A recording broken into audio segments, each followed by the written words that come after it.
Émission kanubagaw ale ni Olu TV kanubagaw Mali kɔnɔ Mali kɔ kan an b'aw ladɔnniya k'a fɔ ko nin ye an ka émission mandi kɛnɛ sigilen ye n'o ye Mifache Instar. Mifache Instar ye jɛmukan ye a bɛ lawaleya aw denmuso aw balimamuso labati dunuya fɛ an bɛ wuli ka se an ka seko ale ni dɔnko tigilamɔgɔw ma minnu baarala an ka jamana kɔnɔ art kɔnɔna na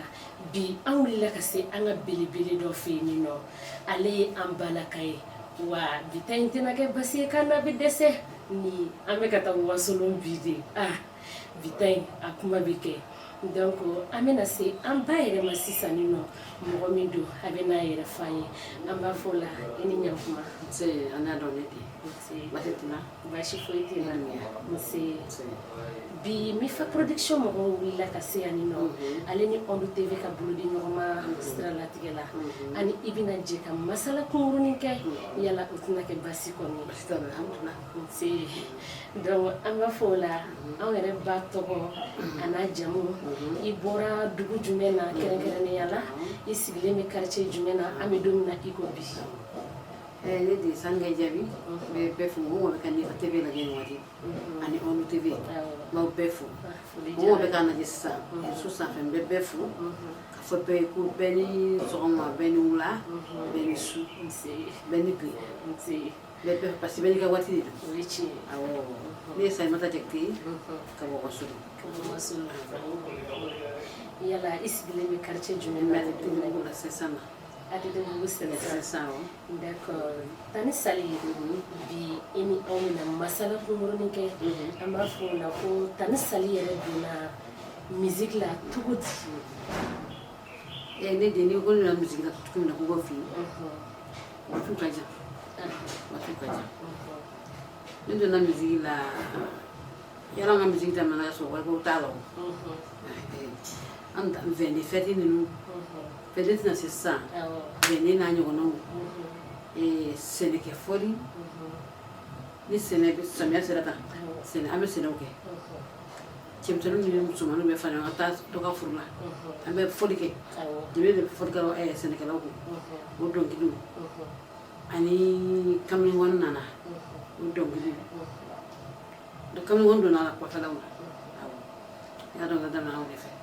ani sunkurusungu ninnu ni politique ta cɛla la d'accord faamuyali sɔrɔla la Tani Sali mais i bɛ se k'a fɔ i yɛrɛ donna musique kɔnɔ waati jumɛn kɛrɛnkɛrɛnna san jumɛn e yɛrɛ k'a dɔn k'a fɔ ko nin ye Tani Sali kɛlen ye dɔnkilidala yɛrɛ ne den ne se k'o dati fɔ dɛ ne se k'o dati fɔ tɛ san e se k'o dati fɔ tɛ san sabu an ka politique tuma an t'an vɛndiw kɛ ta fɛtiw kɛ an bɛ dɔnkili daw la tɛ san fɛnw ye fɛn min ye san 5 ka kun tiɲɛ yɛrɛ la san 1 tɛ 2 tɛ 3 tɛ 4 tɛ san 20 ko tɛ 30 ko tɛ 40 ko tɛ fo 5 ka ko o waati ka ma nɔgɔ dɛ o y'a sɔrɔ an ka bina la d'accord faamuyali sɔrɔla la ne ba mais ne ba bɛ se k'a fɔ an ɲɛna album joli b'i bolo album belebele ka ca dɛ ka ca ne ye album caman kɛ ne ye dɔ kɛ fɔlɔfɔlɔ o ma dɔn Samata de y'o production kɛ n taara a tora ka taa dɔ kɛ Abidjan jɛgɛ wɛrɛ sanni n'a daminɛ yen n taara dɔ kɛ Abidjan est ce que n ma siɲɛ ta kɛ Abidjan ka taa dilan na tɔ fana n y'olu kɛ Mali la yen ne kɛ fitini ma ka ca dɛ fɛn fɛn sisan t'a ma dɔnkili kelen da ye dɔnkili kelen an b'o de da sisan kelen yɛrɛ n ye kalo 3 ɲɔgɔn kɔnɔna na sisan n ye min dɔw la a bɛ 5 mais kilipu hakɛ min fana b'i bolo i bɛ se ka dɔ fɔ tulu caman bɛ n bolo kilipu bɛ yen denlamɔ bɛ yen n teriwe bɛ yen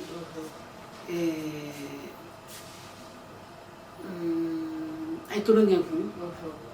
ayi o namaratɔ kuma tɛ faso jɔ la o fana bɛ n bolo a ye tolon kɛ n kun kilipu bɛ n bolo laban na n ye Asumu ka dɔnkili da Asumu Goyita ka dɔnkili wa kilipu bɛ n bolo ne t'a bɛɛ dɔn ayiwa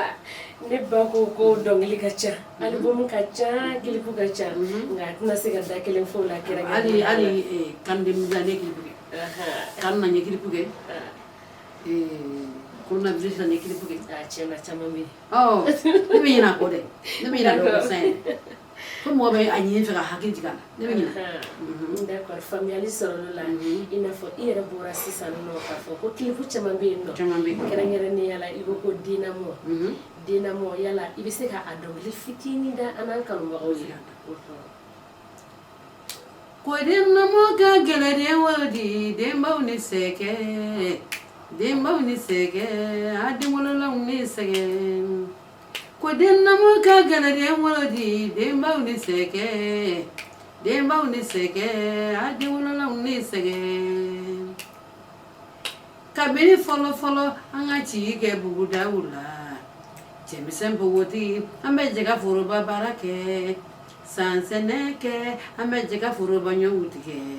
ɲɔtigɛ mana ban an bɛ jɛgɛ gɔmina seli kɛ gɔmina seli bannen ye an ka kɔɲɔ kumaw bɛɛ fɔ ni kɔɲɔw kɛra min mana kɛ npogotigi ye ci bɛ fɔ denba ye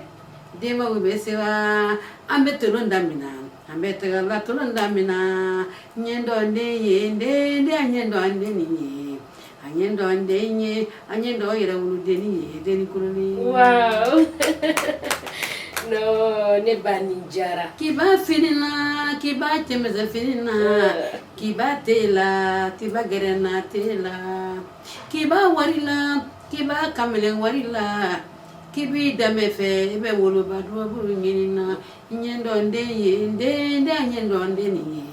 wa n bɛ dɔn den ye n bɛ dɔn yɛrɛ wolodenni ye denni kololen. Bana nin jara yɛrɛ de kosɛbɛ ne ba. Yala Tani Sali den lamɔ in a hakilina nana cogo di ka nin dɔnkili da? Hakilina nana cogo di ne den an bɛ fɔlɔ la mɔgɔ ka yafa ma dɛ an n'a fila de don n'i kun furula ka t'i cɛla la ka taa di cɛ ma i ma sɔn npogotigi o man di la dɔnkili b'o de kan yɔrɔ ni sɛnɛ banna n b'a fɔ sisan ko n bɛ dɔnkili la gɔmina seli kun kɔ ni sɛnɛ banna kɔɲɔw bɛ kɛ kɔɲɔ kɛlen sa e furula ka t'i cɛla la k'e nana so ka na bɔ sofinɛ la so e ma sɔn ka fara ko e ma fɛn fɛn kɛ so kɔnɔ o man di la dɛ i bɛ ci i ba bɛ ci i ba bɛ ci e yɛrɛ bɛ ci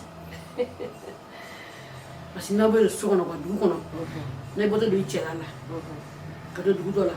komi n'an ka bɔ yan sisan an ka dugu ye sa a ɲɛ dati dugu sisan yan n'o bɔra sisan Banankabugu la ko i bɛna sofinɛ la anw fɛ yan Tebugu la u ye Maɲamugu u tɛ Banankabugu fara la Banankabugukaw bɛ kunbɛn dɔnkili dɔ bɛ k'u la musokɔrɔba bɛ kɔɲɔmuso kan ka don dugu kɔnɔ u bɛ dɔnkili dɔ de la a ye n bɛn de somɔgɔlu bara ye n kundeli bara o b'a sɔrɔ ji kɛra bara kɔnɔ u sigilen sɔrɔ kɔɲɔmuso a ye n bɛn somɔgɔlu bara ye n kundeli bara ye n'o kɛra sisan Banankabuguka musokɔrɔba minnu bɛ k'o to n'o sɔrɔ hali n'a ka samiya la u bɛ boli k'a kunbɛn ka musokɔrɔba dɛmɛ ka dɔnkili da ye ka tɛgɛrɛ fɔ taa gbatigi fɛ yen u ka dɔnkili n'u tɛmɛna dugu la sisan ka sɔrɔ ka taa dugu wɛrɛ kɔnɔ sisan dɔnkili kelen na ka don dugu kɔnɔ kɔɲɔmuso donna sisan i donna sisan i faso kɔnɔ dɔnkili de bɛ da i la gbatigi ka so ɲɛ dɔn den ye den ɲɛ dɔn den ye i ba sinamuso nka i ka tɔgɔ n'a ka t'i cɛ la ka dɔnkili de fɛ ɲɛ dɔn den nin ye wa n bɛ n dɔgɔ yɛrɛ wolodenni ye denni kololen k'i b'a fini na k'i b'a cɛmisɛn fini na k'i b'a wari la k'i b'a kamalen wari la k'i b'i danbe fɛ i bɛ woloba dubabu ɲini na a ɲɛ dɔn an den ye n den a ɲɛ dɔn an den nin ye ne bɛ n dɔn n den ye n bɛ n dɔgɔ yɛrɛ wolodenni ye denni kololen min ka jalasi a b'a kolon wolo duguma fo kun k'i kun bɛ ka n'a da i kɔrɔ k'i sen fila ma a ye ne den yɔrɔ ka di dɛ bi kɔni ne y'o fɔ n ko nin y'an talen wasolo wa nin y'an sigilen maakɔrɔ kɛnɛ kan fɛn caman bɛ yen nɔ an bɛɛ lajɛlen bɛna faamuyali sɔrɔ o la kosɛbɛ an b'a fɔ o la ko Mifa Production kanubagaw ale ni Olu TV kanubagaw halisa an b'a fɔ a ye k'aw ka émission mandi de don n'o ye Mifa chez Instar ye bi ta turu bɛ jɔ de la o de ye Jagawara Sali ye an bɛ Tani Sali fɛ yen nɔ bi a duma tɛna kɛ si nigile an ka taa dɔrɔn nin duman sugu ninnu de ka d'anw ye donc Tani Sali an bɛ taa ɲɛfɛ halisa yalisa Tani Sali bɛ baara wɛrɛ kɛ ka fara musique kan wa n bɛ baara wɛrɛ kɛ n'o tɛ i bɛ jago kɛ i bɛ jago kɛ sinon musique de ye ne ka baara ye n bɛ jago kɛ d'accord o faamuyara Tani Sali baara o baara i b'a ye k'a fɔ nɔgɔya b'a la wa gɛlɛya yɛrɛ fana b'a la Tani Sali bɛ se k'a fɔ an ɲɛna i ka baara daminɛ ani sisan cɛla la musique kɔnɔna na yala i ye gɛlɛya dɔw sɔrɔ a kɔnɔna na i b'i da don olu la dɔɔnin ani i ye nɔgɔya minnu sɔrɔ a kɔnɔna na ka se ka dɔɔnin fɔ olu fana kan ne de dɔnkiliya gɛlɛya tɛ ban baara sugu o sugu tiɲɛna n'i ye baara kɛ n'a b'a kɔnɔ nɔgɔya b'a kɔnɔ dayirimɛ ɲini de don dɔnkilila gɛlɛya mɛ dɔw b'a ye ten dɔnkilila tɛ foyi dɔnkilila ye fɛnba ye dɛ ɲuman b'a kɔnɔ juguman b'a kɔnɔ ne yɛrɛ sɛgɛn kasɛti nɔfɛ a ka ca dɛ n sɛgɛnna mɛ k'a sɔrɔ n m'a laɲini yɛrɛ kasɛti bɔ filɛ ne m'a laɲini ne ye concert kɛ o somɔgɔw farala ɲɔgɔn kan ka concert kɛ a jɔ Liberté tigi Alimami Sango a ye Bala Tunkara ci ne ma Bala Tunkara ye journaliste ye o da ne b'a dɔn denmisɛnnin tɛ bɛɛ t'a dɔn bi fɛn tɛ ko ni ne bɛ se ka kasɛti bɔ ne ka kasɛti bɔ filɛ sababu filɛ sababu nana ten walayi ka sɔrɔ somɔgɔw bɛ kɔɲɔ kɛ Bamakɔ n bɛ kɔɲɔ dɔnkiliw da fɛn fɛn mana kɛ n bɛ kɔɲɔ dɔnkiliw da n bɛ o fɛnw kɛ mɛ kasɛti bɔ k'an ka baara kɛ o sɔrɔla o sababu la baara sugu sugu gɛlɛya bɛɛ bɛ la surtout dɔnkili la gɛlɛya b'a la wa a dɛmɛ tɛ ban dɔnkilila kɛra cogo o cogo dɔ bɛ dɛmɛ dɔ mɔgɔ man dɛmɛ o tɛ tiɲɛ yɛrɛ mɔgɔ bɛɛ bɛ dɛmɛ dɔnkilila bɛ dɛmɛ e ma wolo k'a datugu i m'a datugu ok Tani Sali faamuyali sɔrɔ olu la Tani Sali aw ye maakɔrɔ ye musique kɔnɔna na yala e bɛ se ka ladilikan jumɛn sɔrɔ i n'a fɔ aw ye maakɔrɔw ye aw nana dɔw sɔrɔ dɔnkili kɔnɔ wa dɔ fana ye aw sɔrɔ dɔnkili kɔnɔ minnu bɛ ka wuli sisan e bɛ se ka mun sɔrɔ ka fɔ olu ɲɛna ladilikan na n bɛ min fɔ n denw ni ɲɔgɔn ye so dɔnkilidala yɛrɛ ba ka wala so n bɛ se ka fɔ min fɔ n dɔgɔ ni denw ye ani n kɔrɔw n kɔrɔ b'a la dɔnkilila bɛ ka tiɲɛ dɔɔnin surtout an ka côté ne b'o de dɔn jeli mi den sa foyi fɔ kan ne b'an ka côté de dɔn an ka misiri bɛ ka yɛlɛma kojugu e ne ka dɔnkili da e la sisan n tɛ tubabukan fɔ bamanankan de fɔ e b'a dɔn mɛ ka taa pantalon kɔ dɔnkili la pantalon de bɛ taa wa pantalon n'a tɛ sa o an bɛ k'an danbew bila misigi fana ni u ka fɛn dɔ don a kɔrɔ ne yɛrɛ kɔni dɛsɛ de b'a to a bɛ don kan kɔnɔ fɛn dɔ don kan kɔnɔ sa ka kan ba yɛlɛma cogo dɔ la dɛsɛni de b'a to a bɛ kɛ na misiji ka mɔgɔ mɔgɔ bɛɛ b'a dɔn na n b'a fɔ n kan bɛ cogo min a ye n to o cogoya ten o de ka di n ye n'a nana n bɔ sugu la vraiment k'a kɔni man di n b'a fɔ ko bɛ sanga na n'a bɛ sanga na n ko sanga ko nin tɛ kɛ ko bɛ ye n'a ɲɛ balo ɲini na de an tɛ sanga ɲini na ye sanga bɛ ala bolo tɛ jɔn si bolo i k'i dayirimɛ sɔrɔ k'o ta k'i yɛrɛ de bɔ diɲɛ la kan'o kɛ parce que diɲɛ na i bɛ fɛn fɛn kɛ o bɛ f'i kɔfɛ ala ka ɲuman cɛ amina yarabi d'accord faamuyali sɔrɔ o la hakili la denmisɛnnin minnu bɛna lajɛ u bɛna faamuyaliba sɔrɔ o la kosɛbɛ bɔra min ɲama yɛlɛ dɛ k'a ye muso kɔnɔ k'an tɛ fɛn dɔn k'aw tɛ fɛn dɔn k'aw tɛ awɔ b'a fɔ dɛ an tɛ fɛn dɔn d'accord ala dɛ Tani Sali baara in kɔnɔna na i ni artiste ɲɔgɔn tɔw cɛ gɛlɛya tɛ yen nɔ ayi fɛn tɛ ni gosi tɛ fɛn tɛ ni gosi an sɔgɔma tuma kuma dɔ la n ka dɔnkili dɔ bɛ yen n y'a dɔnkili in da n y'a datugulankew la mɛ n'i bilara ma dɔn ne yɛrɛ da bila kun ne y'a di mɔgɔ ma kun mɛ musoya di bayisu kan tɛ naani ɲɔgɔn n y'a ci dɔ ma ko n ka dɔnkili dɔ ko dɔ y'o da k'a bɛ da don kuma la ne t'olu fɛ n'i ye dɔnkili min da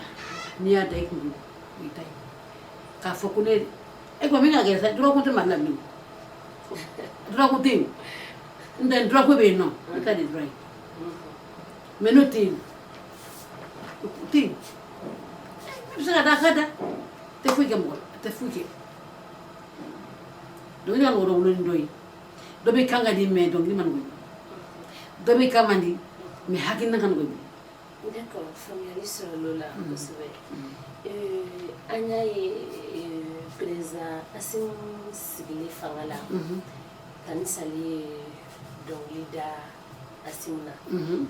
mais n bɛ se k'a fɔ président fɛn fɛn sigira n hakili la Tani Sali ye dɔnkili da o bɛɛ lajɛlen na yala Tani Sali ka o dɔnkili i b'o o dɔɔni d'an ye mais yanni ka dɔnkili yanni k'a da président ninnu ka fasa dali kɔfɛ yala u y'a dɔ i ye wa yala i ye trophée sɔrɔ a la wa i bɛ se ka dɔɔni f'an ye o kan. ne y'o dɔnkili da président bɛɛ la. i ma da bɛɛ la. d'accord. n ye dɔnkili da Amadu Tumani de. Amadu Tumani. Amadu Tumani ala ka hinɛ Amadu Tumani kun da bɛɛ dɛ. wallahi Allah suma. d'accord. n ye da Amadu Tumani na mais kun de b'a la. an taara Wasolo yala an ka sira kun bɛ yen ne ye Wasolo siraba dɔnkili la baw hakili jigin mansalu le baw hakili jigin na Wasolo siraba ko an ka siraba sera labɛnni an ma ye sanu bɛ bɔ Wasolo kɔri bɛ bɔ Wasolo barasi jɔlen Wasolo yiridenw bɛ bɔ Wasolo mansalu aw ɲinɛ Wasolo kan kɔ an ka siraba dun tɛ ɲɛna kɔ fɛnni mansalu le y'a ye miiri bɛɛ k'i hakili jigin bɔyɔrɔ la an taara Wasolo Amadu Tumani tun bɛ na n taara dɔnkili nin bala bɛɛ la Amadu Tumani ko a ko Wasolo ka dɔnkili sira ko bara tulonkɛ la k'a bɛ dilan ne ye kuma nin faamu o de y'a diya ye an ye burusikɔnɔmɔgɔw ye an ma kalan o n ye fɛn k'anw ye dɔrɔn an bɛɛ sɔn o de y'a diya ye n'o tɛ ko wɛrɛ tɛ wari ko tɛ n bɛ so min kɔnɔ wallahi n b'a sara kalo kalo n bɛ n ka so sara wa n y'a ɲina kan dɛ ala ka hinɛ Amadu Tumani na a don n y'a fa ye ka tila k'a fɔ dɔ bɔ ye n bɛ so fɛn mɛ ne b'a sara sabu ne bɛ siran n'a nana di ne ma furu du tɛ yen don min n t'a dɔn dɛ min ne tɛ yen don min a kana na denw la o de ye ne siran i ye kuma nin faamu n tɛ Amadu Tumani ka di n ye dɛ ayiwa i ye Assimi ta ɲininkali kɛ sisan wallahi n tɛ Assimi dɔn ne tɛ Assimi dɔn Assimi bɔra fɛn o fɛn ne tali t'a dɔn n'a fɔ réseau kan bi bɛɛ k'a lamɛn Assimi yɛrɛ m'a ɲininkali dɔn yɛrɛ Assimi sigi kɛra fanga la est-ce que a ma sigi lɛdi dɔ la président sigila lɛdi dɔ la ne bɔra so kɔnɔ n ka soɲɛ kɔnɔ la ko n bɛna n sigi ka journal lajɛ ne bɛna n sigi u bɛ ka drapeau bila ka na ne den ne ma sigi tugun dɛ latigiw de don ne ye n jɔ k'a jɔ ka journal lajɛ k'a ban pewu n donna so kɔnɔ ko n bɛ n da ne ma sɔn Assimi ko na ne ɲɛ kɔrɔ président de don mais an ka jamana bɛ yɔrɔ min na tɛ a sigira don in na i y'a ye ne hami a kɛra ne la komi n denkɛ de don mais wallahi a kɛra ne la hali sini a kɛra ne la komi n denkɛ de bɛna sigi faga la n bɛ hami wolomuso n'i ye den wolo n'i ye mɔgɔ ye ne tɛ politiki mɔgɔ ye dɛ sabu ne ma kalan n'i ye mɔgɔ ye a bila gɛlɛya kɔnɔ hali ni ne ye sɛ bila gɛlɛya kɔnɔ ɲɔgɔn na ala k'i kisi an ma hinɛ bɛ ne minɛ ne bɛ kɛ komi ne yɛrɛ ye wolo ne bɛ bɔ dɔrɔn ka n ka denmuso mani to yen k'o bila yen k'e k'o ye dɔrɔn o de bɛ ne la ne donna so kɔnɔ ko n bɛ n da ne ma se ka taa ne ye dɔnkili da k'a taara telefɔni na k'a bila ka datugu la ka udah dong kita dugu kero kalam leni ka dugu mardila mardi de ngon farana ambe persona te ana ne kwa mango maki ani barai ka pe ngo dong ni kurada be ala yo dini maso ko mona ko pe dan kurada singa ko fasa ko pe dan fasa ngao ango do mate me ese dong dong kwai ngo wa naturally maso la zikere ka ne sa matai abana ko kuni bala de wanga ko kuni bala ni ne kedife isi bulu ni woni e sikile ay ne go fe asum ba don na ndambulu la wo chen ma araba do am ta si joke o kera mar bi songa araba am tra mo ko na te fin ta si joke sira ko asum ngado na jumo bisagada parce que ba mari ko ni ko chama me kasum yo kenya asum ma ko ni na ba ngi dani ron jasum ski fara ta sanfla bo ata sanfla bo sanyi plateau ko ne makara ne talo ata sanfla bo alna mo bo e doge ba sun man yin gayi ne mata kulba ne ta kulba parce que ne makala mais ne ba est-ce que kala mo bo do la ne ba kedi mi kadi am ne we bonyani ko no riche ma bonya ba kadi bisila bonya ni na fu kadi de mi warni al sini yo war na jani war kan ne ko ju mais bonyani fara war kadi ma fay no de sawa mam la a jaranya fa so kama mais est-ce que asimi dong li na aywa ne takala ma de digalon tan ko ni fenga bo problème bo ro fene na na soro la asimi re ya bloka fasadara na dong li esa asimo go fa sakula aywa la kanya katan amin anna mako bala ko ni mako makintan ngalo de basi nyame ko do ya dong di dala khayre mo bla ko wi fo jum jamana jamana kan lu yeman la ñoo fa na me ne ma ide ni fam fa fe be ngala ke man kan la ngala ala khayja fam ma ide ñame ni dami go don dana kan boita asu ya kire tiyara la mo do bi sigi yara wodu tingini boita asu ya kire tiyara la mo do bi sigi yara wodu tingini asumu goitale mali de udale bila asumu goitale mali de ujigi bika iti janto kene ya la kene ya masabati mali karango du kala ubetiena iti janto la kana masabati yasim mali kene ya ku kene ya betiena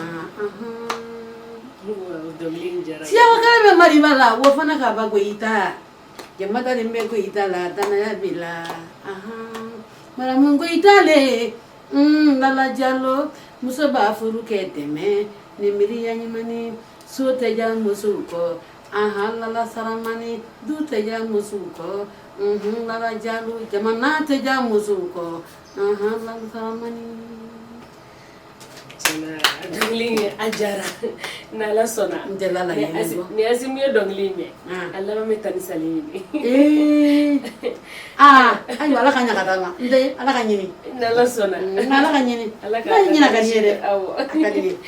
d'accord mais est-ce que tani saliga dongli da damne ani sisancela barsa tani saliga kuma fen chaman ka dongli la yala mali dilla ka fendi ima ko ati isarabonga kake wale nyumando e kake mali mo keni fene ngauti maja ni me flere kam ne fene connaissance wani sipo kam erno fodi na nande ni flere tiadu tv mo kona nande ya fam mali ma fende na mali ka di so wodi na mais ngani mfana minta fa kamna sebe duma sabe duma dani do ngi mana man e chamanda membe do ko do fana benyi wichi mari ko e fendo yi tangi mo yuru yuru man te fenso mari tangi ma yuru yuru fara bolo kam madi kono te fenso man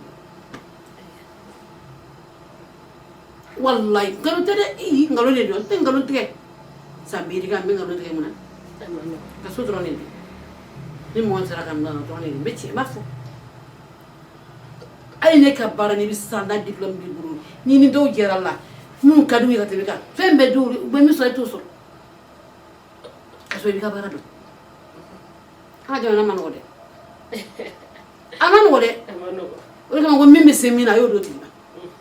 min ti semina e ko ta ko do ma o bo na to akuma kacha ha tandi do na ngoro ko mali kura asuman do yo fene do sama da ne mali kura ko da ala mame aw ne mali kura nyala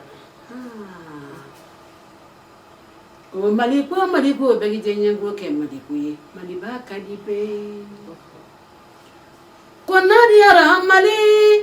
na ko yara mali le do mo te bo jama na ko kan na mali jo mali do yere zama aya fo masalu nyina mali kura mara masalu nyina aye kiri ka ke chukula kamali de ube da makanya ni fanta he ni fama he ayo banga mali ko nyina kamali de ube da makanya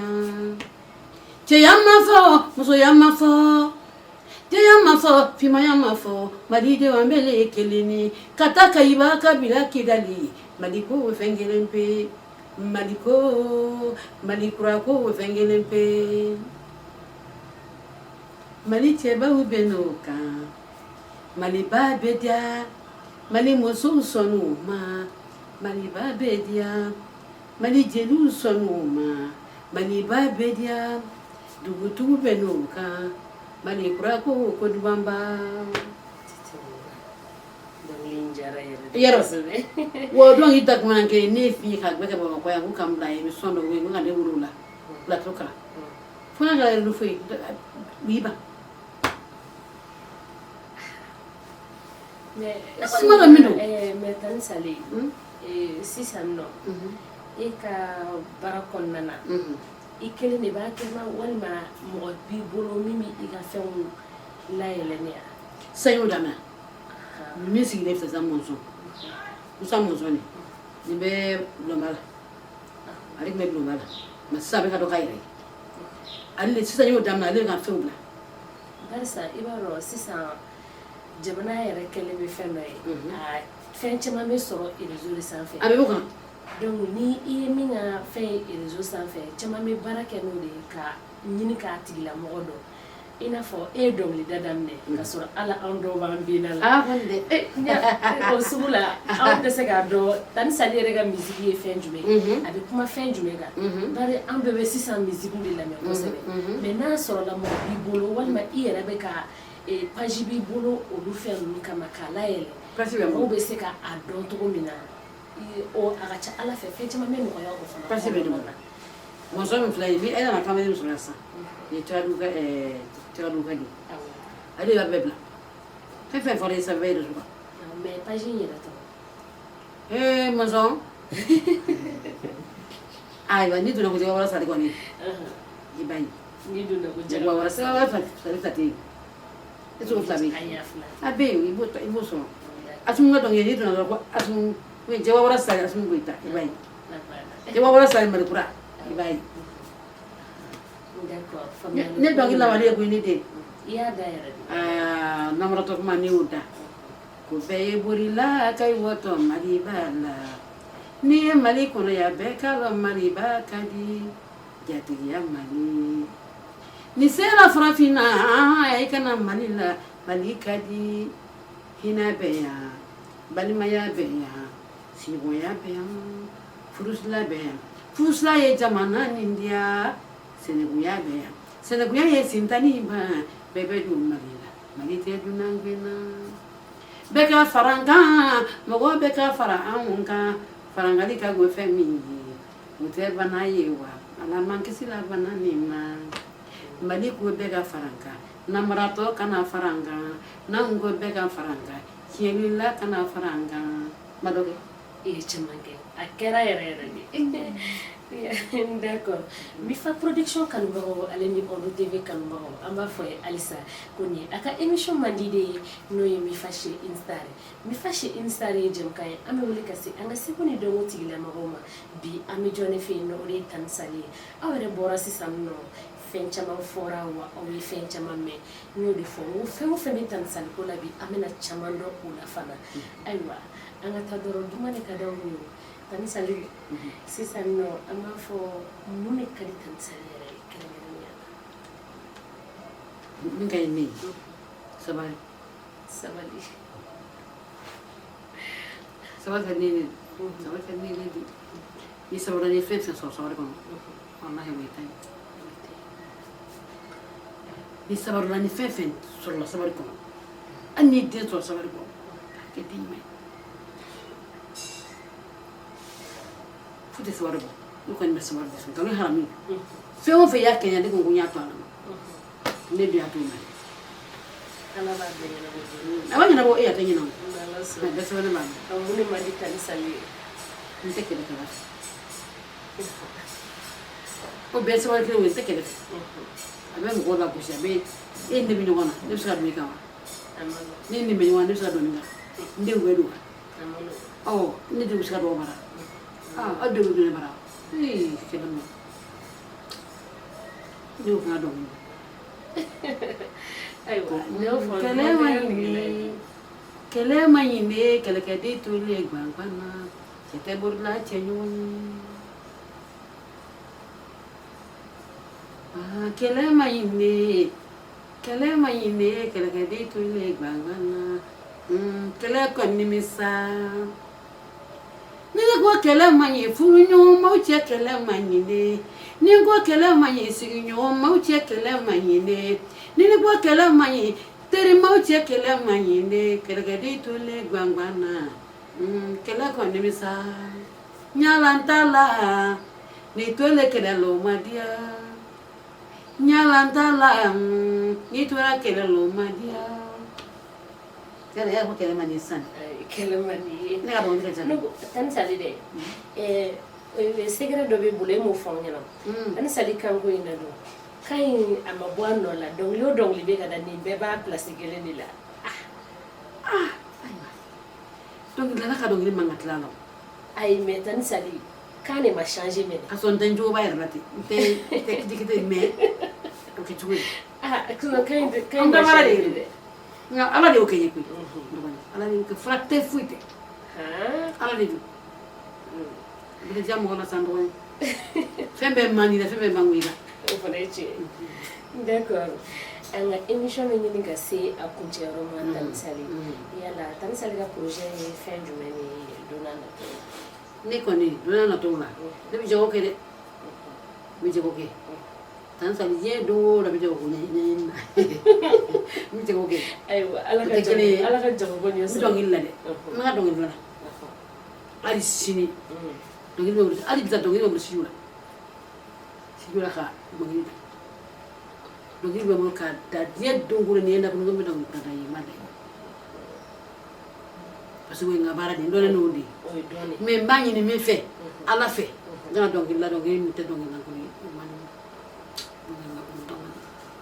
mɔgɔ kɔni tɛ diya bɛɛ ye i tigiya bɛɛ ye k'a dɔnkili la fɛn bɛɛ mɔgɔ adamaden cɛ fara i t'o fana fɛ ka mɔgɔw fara ka bɔ ɲɔgɔn na a ye t'o fɛ n bɛ dilanni dɔnkili de da baarakɛ dɔnkili fana n b'o da ni mɔgɔ ye ko ɲuman kɛ n ye ni mɔgɔ min ye fɛn kɛ n ye n'i ko n ka dɔnkili da yɛrɛ ne b'a da n b'a da mɛ n t'i la gosi ka di mɔgɔ la gosi ka d'i ma dɛ n tɛ dɔn mɔgɔ ka so hana ka tiɲɛli kɛ mɔgɔ si ka so ka taa ka du kɔnɔ ka o ye faga tɛmɛ tɔw kan ne tɛ so ka dɔ gosi dɔ ye ne t'o kɛ ne t'o fɛ d'accord faamuyaliba sɔrɔ olu la o dɔnkili ko hokumu kɔnɔna na sisan Tani Sale ka dɔnkili dɔ bɛ yen nɔ kungun kungun i b'o dɔɔni da n'an kanubagaw ye kungun mɔgɔ kana kungun bɔ n na fini ɲɛɲɛ n bɔ la tiga ɲɛɲɛ n bɔ la kaba ɲɛɲɛ n bɔ la malo ɲɛɲɛ n bɔ la n'i ye mɔgɔninfin sɔn in labɔ sigiɲɔgɔn jugu de sɔn n'a bɔ la